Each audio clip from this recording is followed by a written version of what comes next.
você é e o que gostaria de parecer, entre o que você quer e o que diz querer, entre o que você quer ser quando crescer e o que deixou de perder,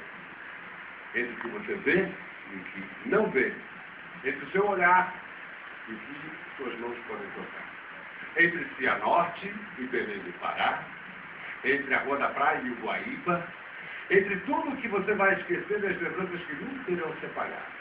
entre o muito rápido e o quase devagar, entre o desistir e o perseverar, entre o querer e o desejar, entre a repulsa e a vontade, entre o tempo e a idade, entre o futuro e a saudade, entre o esquecido e o perdido, entre este momento e o seguinte, em algum lugar existe um meio termo entre o meio e o termo. Meio é entre princípio e fim. Termo quer dizer prazo, limite, que é o que você terá agora.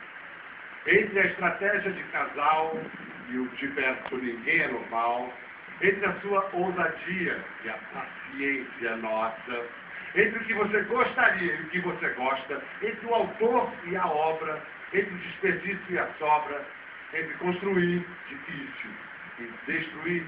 fácil, entre a triste verdade e a alegre mentira, entre a mulher e a beleza, entre o que seca e o que fascina, nas entrelinhas, entre a aparência e o engano, entre o sonho e a ilusão, entre o sim e o não, talvez, entre a minha e a sua vez, entre o primeiro e o 64º dia, entre amigos que se faz aí e não se faz aqui, entre não ser votada aí e ser votado aqui, entre o que você fez, o que deixou de fazer e o que eu nem posso dizer, entre a zona rural e a cidade grande, entre o interior e o exterior,